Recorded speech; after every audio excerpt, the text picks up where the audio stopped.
ഗ്രാമത്തിന്റെ ഒരു മോഡലാണ് ഞങ്ങൾ ഇവിടെ തയ്യാറാക്കിയിരിക്കുന്നത്. സുസ്ഥിര വികസനത്തിലൂടെ നമ്മുടെ ഗ്രാമത്തിനെ മാലിന്യമുക്തമാക്കുക എന്നതാണ് നമ്മുടെ ലക്ഷ്യം. പരിസ്ഥിതി സൗഹൃദമായ വികസനമാണിത്. അതായത് വരും തലമുറയുടെ ആവശ്യങ്ങൾക്ക് ദോഷം വരാത്ത രീതിയിൽ, എന്നാൽ ഈ തലമുറയുടെ ആവശ്യങ്ങൾ നിറവേറ്റുന്ന വികസനമാണിത്. നമ്മുടെ ഈ ഗ്രാമത്തിൽ സ്കൂൾ, ഹോസ്പിറ്റൽ, ഷോപ്പിംഗ് കോംപ്ലക്സ്, കുറച്ച് വീടുകളുമുണ്ട്. ഇതാണ് ഇലക്ട്രിക് ചാർജിംഗ് സ്റ്റേഷൻ. നമ്മുടെ ഈ ഗ്രാമത്തിലെ വാഹനങ്ങൾ ഇവിടെ നിന്നാണ് ചാർജ് ചെയ്യുന്നത്. ഇത് തികച്ചും പരിസ്ഥിതി സൗഹൃദമാണ്.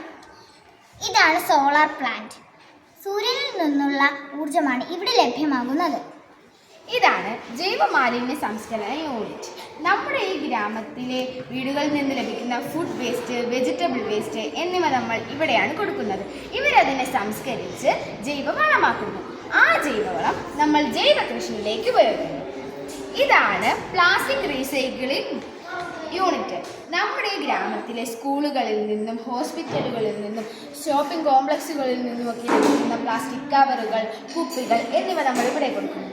ഇവരതിനെ റീസൈക്കിൾ ചെയ്ത് പുതിയ പ്ലാസ്റ്റിക് കവറുകളും കുപ്പികളുമായി മാറ്റുന്നു. നമ്മുടെ ഈ ഗ്രാമത്തിലെ കുട്ടികൾ യൂസ് ചെയ്യുന്ന പാമ്പേഴ്സ്, സാനിറ്ററി നാപ്കിൻസ് അതെല്ലാം നമ്മൾ ഈ സാനിറ്ററി നിർമ്മാർജ്ജന യൂണിറ്റിലേക്ക് നിക്ഷേപിക്കുന്നു. ഇവിടെ നിന്ന് ഉയർന്ന താപനില കൊണ്ട് അത് കരിച്ചു കളയുകയും ചെയ്യുന്നു. ഇതാണ് ബയോഗ്യാസ്. നമ്മുടെ ഈ വീടുകളിലെ പച്ചക്കറി waste, food waste, fruit waste അതെല്ലാം നമ്മൾ ഇവിടെ നിക്ഷേപിക്കുന്നു. ഇവിടുത്തെ ഗ്യാസ് തന്നെ നമ്മുടെ ഈ അടുക്കളയിൽ പാചകത്തിനായി ഉപയോഗിക്കുന്നു. ഇതിൻ്റെ ബാക്കി വേസ്റ്റ് ജൈവ വളമാണ്. അത് നമ്മൾ ജൈവ കൃഷിയിലേക്ക് ഉപയോഗിക്കുന്നു. അതുകൊണ്ട് തന്നെ മണ്ണിൻ്റെ ഘടന വളരെ നല്ലതാണ്. ഇതാണ് മഴവെള്ള സംഭരണി. നമ്മുടെ ഈ ഗ്രാമത്തിൽ മഴ പെയ്യുന്ന സമയത്ത് ഇതിലേക്ക് മഴവെള്ളം സംഭരിച്ച് വയ്ക്കുന്നു. അപ്പോൾ നമ്മുടെ ഈ ഗ്രാമത്തിൽ മഴയും വെള്ളമില്ലാത്ത സമയത്ത് ഇതിൽ നിന്ന് നമ്മുടെ ഗ്രാമത്തിലെ ജനങ്ങൾ വെള്ളമെടുക്കുന്നു.